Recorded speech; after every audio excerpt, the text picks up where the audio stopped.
Long ago, people lived happily under the rule of a king. The people of the kingdom were very happy as they led a very prosperous life with an abundance of wealth and no misfortunes. Once, the king decided to go visiting places of historical importance and pilgrim centers at distant places. He decided to travel by foot to interact with his people. People of distant places were very happy to have a conversation with their king. They were proud that their king had a kind heart. After several weeks of travel, the king returned to the palace. He was quite happy that he had visited many pilgrim centers and witnessed his people leading a prosperous life.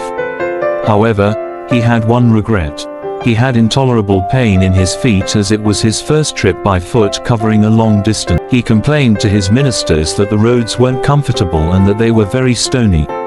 He could not tolerate the pain. He said that he was very much worried about the people who had to walk along those roads as it would be painful for them too. Considering all this, he ordered his servants to cover the roads in the whole country with leather so that the people of his kingdom can walk comfortably. The king's ministers were stunned to hear his order as it would mean that thousands of cows would have to be slaughtered in order to get sufficient quantity of leather. And it would cost a huge amount of money also.